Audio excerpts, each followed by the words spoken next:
You see new products and new brands appearing in stores all the time. It's very easy to launch a footwear brand, but it is very difficult to sustain it and to, build a brand for the long term. There's a great department store called Dillard's. The founder of the company said to us, I'm not going to put those synthetic shoes in our stores because they'll be too sweaty. I love your technology, but I'm not going to put those kind of shoes in my store. And that was a great moment for us because it said to us, in simple terms, the way to describe why Vionic is so comfortable and why so many people love it and why so many people fill their whole wardrobe with Vionic shoes once they've got their first pair, it's because they...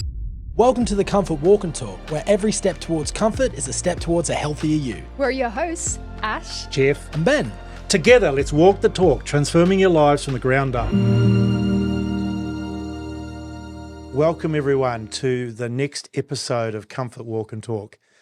I'm really excited to be talking today and having a really special guest to talk about the Vionic brand. The Vionic brand is probably the brand that has led the way in the comfort foot care category over the last decade. And so we're going to talk about, the whys and wherewithals and where it came from and some of the background to the brand today. We've got a really special guest. He's a good friend of mine. I've known Steve for a long time now. And Steve was really at the beginning of the brand. He's had a lot of experience in retailing, firstly in retail and then working with some key brands like Rockport, and then more latterly really was one of the key founders and launchers of the Vionic brand. Steve moved to the United States in 2007, right at the beginning of the Vionic brand's journey, and was really key in launching the brand into the United States. And I'm sure he'll share with us a lot of experiences. But the thing is, they launched a grassroots or a greenfield brand in 2007, and within a few years was in the top 20 footwear brands. Amazing performance. And that's against some of the big players like Nike, etc. And Steve was instrumental and part of the team that eventually sold the brand to one of the largest footwear companies in the world, Caleres Group or Brown Shoes at the time. And I'm sure he'll share with us some of the experiences of why they looked at the brand. Subsequent to the sale, Steve's moved back to Australia and is the chairman of the Shareholder Association of Australia, which is a pretty interesting transition of his career. And he's also advising a couple of key footwear companies, including us. So welcome, Steve. Thanks, Jeff. Really appreciate the invitation. And I love to talk shoes. So really looking forward to the episode. That's great. And I've also got Ben on the podcast today. So we all know Ben. G'day, and he's helping support and ask some of those questions that I'm sure only Ben can ask. Keep me honest. Yeah, exactly. Someone's got to do it, right? Yeah, absolutely. So I'm going to start by saying, what was the aha moment or the inception, the reason for the brand? Yeah, look, there's a lot of history with the brand. And I think, the initial aha moment was Phil Vasili, our founder, our podiatrist, had a big custom orthotic lab in Australia, and he made custom orthotics for lots and lots of practitioners, chiropractors, physios, podiatrists. If you went and saw them, you'd often get a custom orthotic from Phil's lab. And he worked out over time that there was an average. There was kind of a typical orthotic that roughly 3/4 of people needed. So Phil decided to try and make a lower cost version of that than the expensive custom and sell it over the counter to people that didn't need the full custom orthotic. And that was really the birthplace of the company, if you like, was initially selling insoles or orthotics that went into people's shoes. Who were they selling to? Who was he selling to? Mostly podiatrists, and then some sports stores, shoe stores, pharmacies, obviously, wherever people were going, whether they had foot pain or, problems with their feet. And then he figured, maybe I should try and put this into some shoes. So Phil, not being a shoe guy, he went and designed a small range of shoes with that orthotic built into it. And they weren't great-looking shoes. They worked, so people would wear them particularly at home when no one saw them on their feet. But they weren't, really stylish shoes. Being a podiatrist, he hadn't been a shoemaker, obviously. And the real aha moment was when he brought some shoe people into the company. Yeah. And Chris Gallagher, who was our CEO, he was ex-Colorado Group, had a long history making great shoes for the Colorado Group at the time. he was really the guy that, met Phil first and decided to, work collaboratively with Phil to build a much better looking range of shoes with that technology in. So that was probably the seed that was planted, I suppose, that then over many years went on to become the Vionic brand down the track. So we'll get on to the details. I heard, and I don't know if it's true or it's fable, but I heard one of the experiences that Phil had that gave him a bit of an idea was someone brought in a flat sandal with an insole, an arch support insole taped to the sandal. Yeah, that's true, actually. It was one of Phil's patients, actually, in his clinic, and it was on the Gold Coast, I think it was, where, flip-flops are pretty popular, obviously. And, the patient was asking Phil for an orthotic that he could put in his flip-flop, and Phil's like, you can't do that, mate. It's just not something that's possible. And the patient took it upon himself, I think, to, get his custom orthotics and glue it into a pair of his own flip-flops. And he came back into the practice and, showed him what he'd created. And that was, again, one of those ideas that I guess Phil took and ran with and turned into, the first ortho-heel orthotic flip-flop at the time. So does that guy have equity in the company? Or? I don't think he does. I don't know if he's still alive, actually. I never met him or knew what his name was, but it was a great birthplace story that Phil used to share around how we got to this point. And you are right. I remember when I saw the first prototypes, I wasn't with the company then, but I saw, and certainly they've changed a lot. They have, yeah. That's where your experience of footwear people coming in. Exactly. The science was there, but the style really wasn't. And that's, that's what Vionic was able to achieve over many years, was to bring style in to match the science and give people the complete package.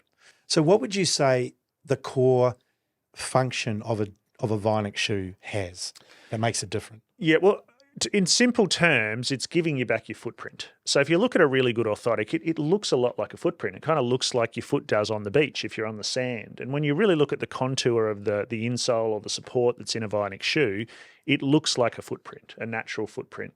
So in simple terms, that's what you get in every Vionic shoe. You get your footprint back that you don't have if you're on hard, flat surfaces or if you're in flat shoes that don't have any support in them, basically.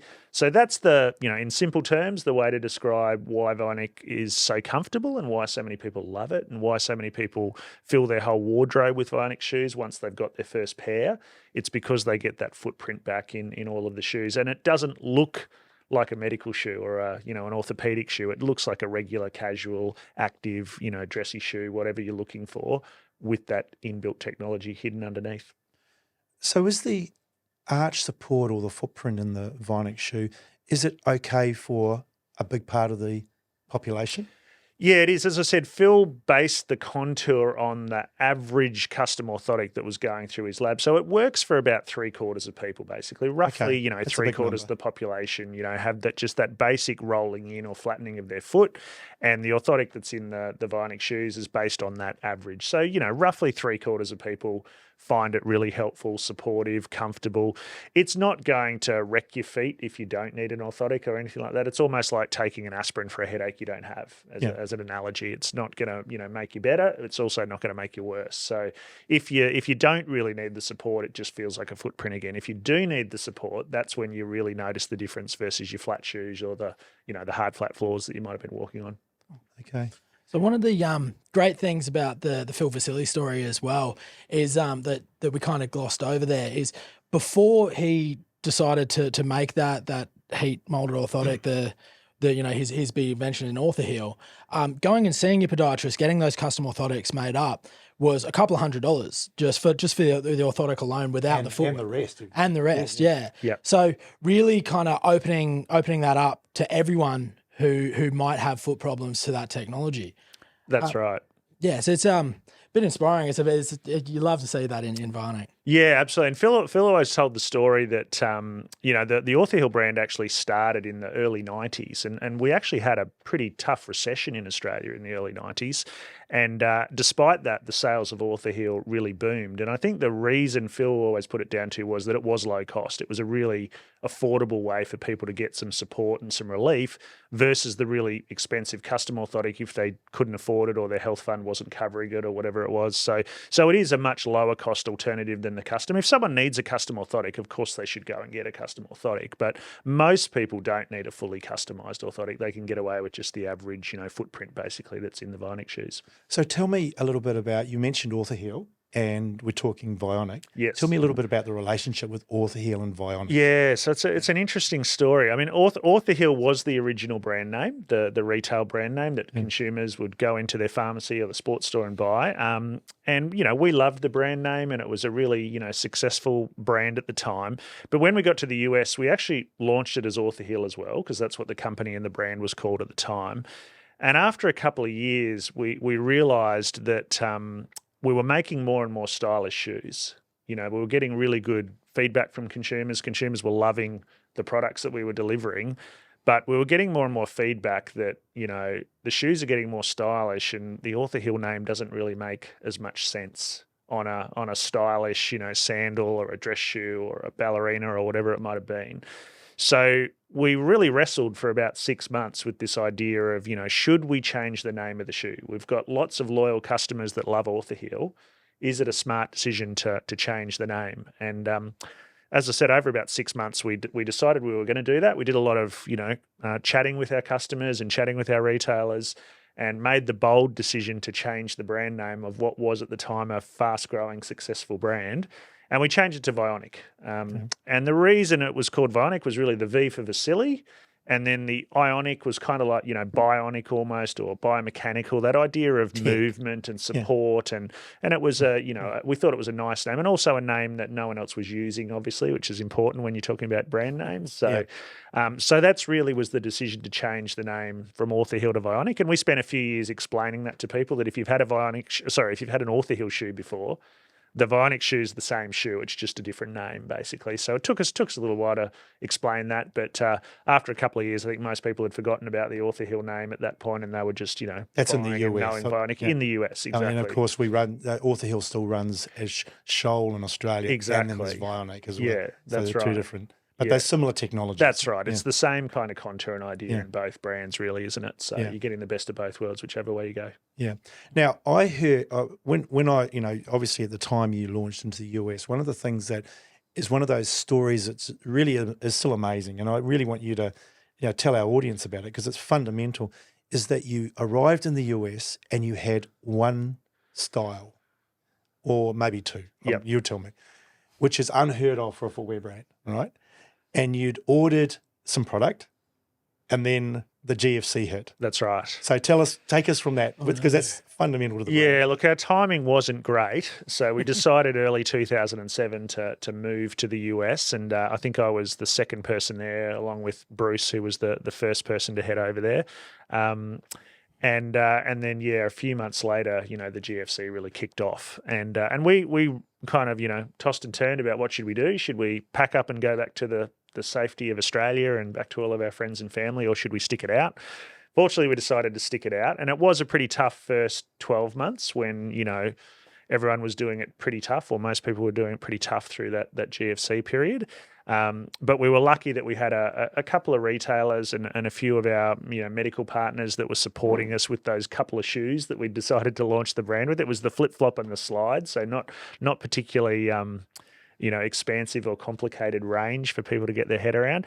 And I think a bit like I talked about earlier with Phil, mentioning in the early 90s that Author Hill did really well in a recession. Well, Vionic was still a very low-cost option at that point for consumers that had foot problems or, needed real support.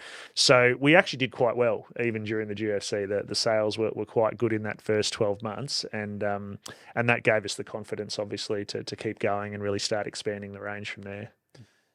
So you had that success, the initial customer or confirmation, and then pretty quickly you had a massive range. So what was the process? Where did you get your inspiration? Yeah, well, there's a phenomenon in the US called QVC, and it's a TV shopping channel, basically. And we have an equivalent in Australia called TVSN. So if you've watched TVSN, it's very similar, but on a much larger scale. QVC is the biggest TV shopping retailer in the world.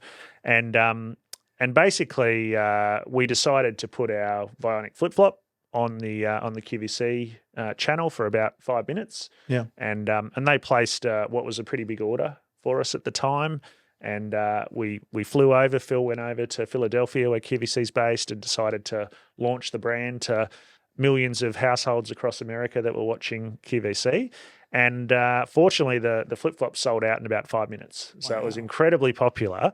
And that gave QVC some confidence, obviously, to want to do more shows with the Vionic brand, and they were really encouraging us to expand the range from that point because they needed more than one shoe, obviously, to keep putting on TV. So over the course of the next couple of years, we started adding in a lot more uppers, different stylish sandals and stylish materials on that same Vionic bottom with the technology in it, and all of those did incredibly well too each time they were on air. And that got QVC so confident that they decided to give us a product of the day opportunity a couple of years later. And basically we put a different version of our flip-flop on QVC one day in early spring over there as the product of the day. And I think we sold somewhere around 50,000 pairs, I think it was. You're kidding me. In about half a day. It was amazing. Like it sold out by lunchtime. So that really told us we were onto something. And Wow. There's a lot of consumers that needed this support, that liked the idea of the support. And from there, the range expanded very quickly. Is that just one style?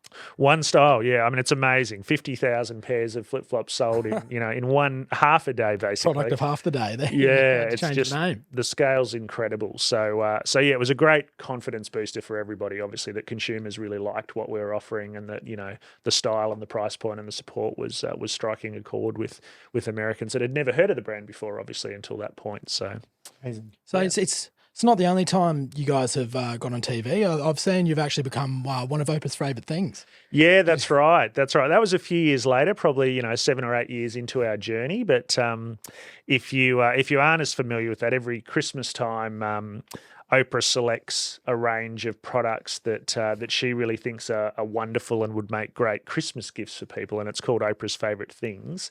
And we were fortunate that a couple of years in a row she selected our slipper as one of her favourite things for Christmas. Now, obviously, Christmas time over there, it's winter, so it's good time for slippers. And yeah, we had a great time with consumers trying our slippers for the first time because Oprah was recommending them and wearing them herself, obviously. So Did you ever get to meet her? I didn't meet her personally, but a lot of our team did. Yeah, she's an amazing lady, and our president at the time of the company had worked with her on a previous brand as well, and had a really good relationship with her. So yeah, it was great to work with Oprah and have her recommendation for our house slipper that we still sell today here in Australia, and is one of the most popular styles I think in the range still. Unreal. So on TV, back to the TV shopping experience. Obviously on TV, there's obviously a lot of footwear sold on TV. So how did you communicate to the customer that you had something special with Vionic or on a flip-flop? Yeah, exactly. Yeah, well, fortunately, there's a great way you can actually demonstrate what Vionic does for your feet, and we had a foot model basically that we kind of did an example of to show you, what's happening with your feet and the positioning of your feet when you're walking around in flat flip-flops or flat shoes or on bare feet on flat ground. And for most people, that's that kind of rolling in or flattening of their arch. And then with some lines on the leg, we're able to illustrate that, when you get into the Vionic technology, it really helps realign or reposition your foot and get you into more of a natural position. So when we would do that demonstration and show people the difference with and without the contour and the support that was in the shoe, that was often, a catalyst for people to, decide to pick up the phone and order a pair and try them out for themselves if they hadn't had them before. So great way to kind of demonstrate, and you can feel it obviously yourself. If you're at home and you try them on for the first time, you can really feel the difference. It doesn't feel like it's not cushioning or a gimmick or anything. You can really feel the difference in the position of your foot and how it feels under your foot when you put the shoes on versus a flat shoe.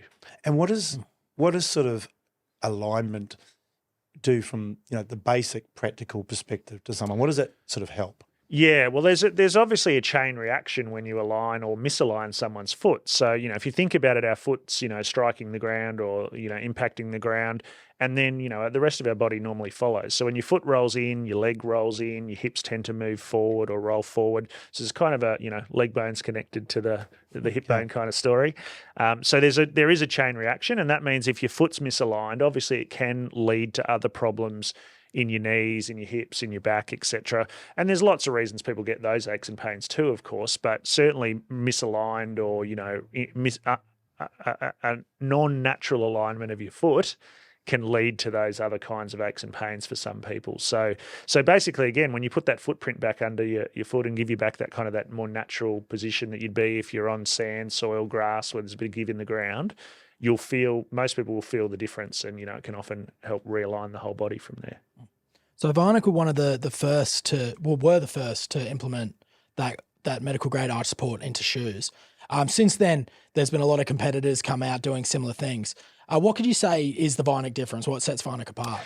Yeah, there's a lot of angles in the orthotic that are in the Vionic shoe that are not just an arch support. So like when you go to the the shoe store, the pharmacy or whatever, you can buy cheap arch supports, and if you look at them, they really are just kind of like a bump or a lump or whatever that goes under your arch, and that's not terrible, but it's not a full natural position that your foot would be in if you looked at a footprint on the beach. So when you look at the Vionic Contour, it's based on 50,000 custom orthotics that went through Phil's lab. And there's a lot of little angles and shapes and contours that are in there that give you back a much, better or more complete alignment than just putting an arch support or some cushioning or something like that under your foot. So, look, it's not rocket science, but there is a lot of stuff going on in that contour that we think is based on the best science or the best history that was out there with all those custom contours that came through the lab over many years.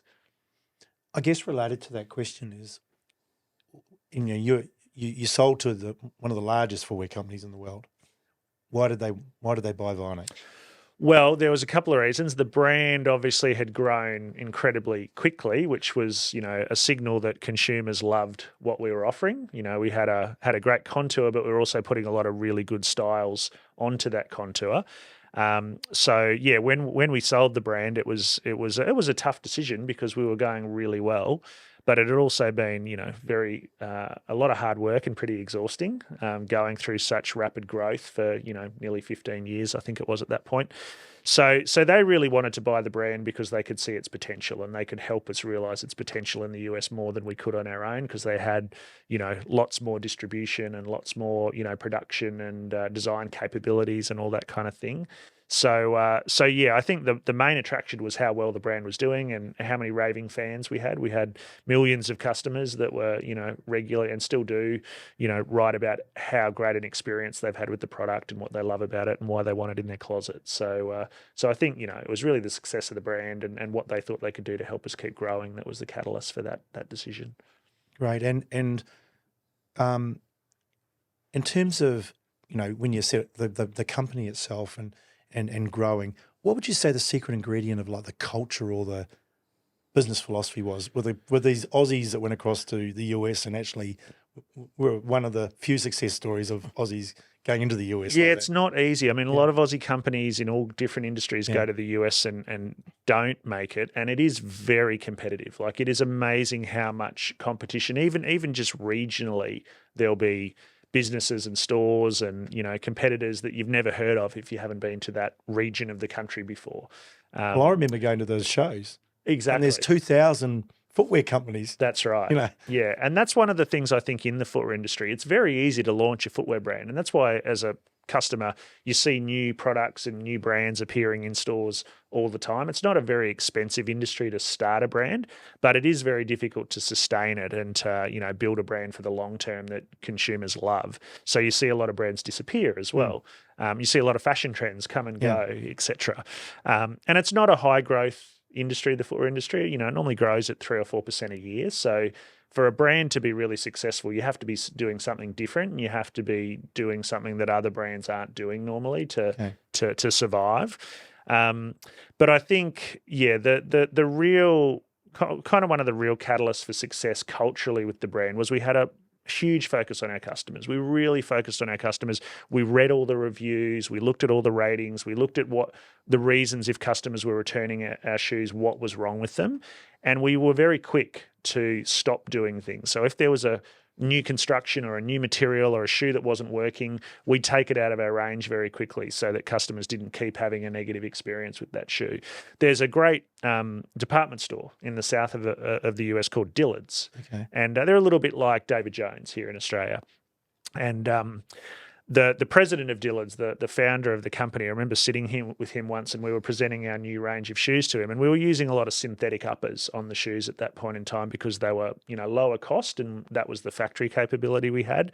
And he said to us, I'm not going to put those synthetic shoes in our stores because down in the south it's hot and it's humid, especially in summertime, and they'll be too sweaty. Our customers' feet won't breathe in those shoes. So I love your technology, but I'm not going to put those kind of shoes in my store. And that was a great moment for us because it said to us, okay, we want to do closed-in shoes, but we have to move to leather and textiles where they're going to be much more breathable and better for people's feet.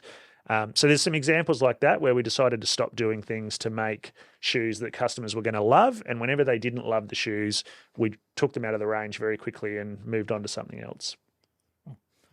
One of the great things about Vionic, you were saying before, is you moved on from being that very kind of medical grade arch support just put into a shoe to now being really stylish, to being, something that people would be proud to wear from their day to day. Where did that inspiration come from? Yeah, I think it was born out of, again, a lot of customer feedback. We had a very basic range of flip-flops and slides to begin with. And when they were selling, our customers were saying to us, I'd love a walking shoe that had this technology in it, or I'd love a ballet flat that had this technology in it, or I'd love a slipper that had this technology in it. So it was really, again, customer feedback. Our customers that were loving the simple shoes that we started with were telling us they wanted those other kind of styles with the technology or the support in it as well. And each time we introduced something that was a bit more stylish and, had a bit more of a design flair to it, most of the time those shoes sold really well. So that obviously, gave us the confidence to keep pushing and to keep bringing great new materials and embellishments and designs into the range. So yeah, again, really customer driven. It was the customers basically that were demanding we brought more style and more design into the brand over time. How big was the design team? We only started with one designer. When obviously when you've got two shoes, you don't need a lot of designers. But I guess 10 years later, we probably had 20 people working in the design team between quality control, fit, design, etc., as well as in turn having our own factories overseas as well. So we had dedicated Vionic factories that were only making our shoes so that they became real specialists. And that's not typical in the shoe industry. If you're a smaller brand, you normally have to share a factory with lots of other brands because you don't have enough volume, I suppose, to have your own factory. So it is a big advantage, which is where we ended up having your own factory so that you can really control the quality and the workmanship in your factory. So what kind of person would you recommend Vionic shoes to? Yeah, definitely someone that is concerned or cares about, how their feet feel, first of all. If you've got any of those little, aches and pains and problems with your feet, then it's certainly worth, giving Vionic a go and testing it out. I think, again, if you're looking for style and you want a bit more support than you get in a traditional stylish or, fashion shoe, that's another reason to try Vionic. Most people, when they look at Vionic shoes, wouldn't have any idea that there's any kind of, orthotic support in there. They're not, that's not being screamed out on the label or anything like that. And it's also not, visually not normally noticeable. So if you're style conscious, you can still wear Vionic without anyone noticing or feeling like you've got some kind of, medical support in your shoe. Nice. And what would be the sort of key success sort of categories or styles that Vionic have been known for in shoes? Yeah, well, look, coming from the Gold Coast in Australia originally, it's still the flip-flops and the sandals. I mean, they're the biggest seller in the range. And when you look at what particularly women, what most women have in their closet, nearly every woman has multiple sandals in her closet, and particularly in Australia. So they're probably the most popular items still in the range. The slippers are pretty popular for particularly people that have got problems with their feet. It's much better to walk around at home in your slippers with some support in them than walking around on the tiles or the wooden floors or whatever it is, in wintertime without any support. The ballet flats are still really popular, and then the active shoes, the walking and the casual shoes, they're really the most popular. So less fashion type silhouettes, more just really everyday shoes. Yeah, it's the brand loyalists, the people that absolutely love the brand tend to be the ones that try the fashion shoes or the dress shoes. Yeah. But again, most people have got a sandal, a walking shoe, a slipper in their closet. So it's not surprising that they're kind of the best sellers in the range as well, because lots of people wear those shoes regularly. And would you say so someone who's buying Vionic, will the arch support or the the alignment be consistent across the range? Absolutely, yeah. I think certainly across all the flat shoes, you should have the same kind of feel and support under your foot. If you come up into a heel, anything above about an inch in height, heel height, the contour does change a little bit there. It's less about supporting your heel and more about kind of supporting your forefoot. So all the flat shoes should feel pretty similar. When you come up into heels, you'll have a bit more forefoot support and less heel support kind of thing going on in a high heel shoe. Awesome. And what do you think's next for Vionic? Yeah, hopefully more of the same. I mean, there's a lot of great styles in the range, and there's many years of loyal customers now that have discovered the brand and like how it feels. So I would imagine, and I'm not involved anymore with the design team, obviously at Vionic. So I would imagine they're going to continue to work on putting the latest, greatest styles and materials onto that great bottom, and that's one of the beauties of Vionic. It's not a particular look. So if metallics are really hot this season, you can put metallics onto the Vionic shoes. If next season it's, woven uppers, you can put woven uppers or, fabrics or whatever it might be. So there is a lot of flexibility in the brand to move with whatever the trends are in the footwear industry. So if you love the support, you should be able to get, whatever the on-trend looks are each season if the designers are doing their job. As you mentioned before, loyal customers, is that a big thing with Vionic? People who start using Vionic?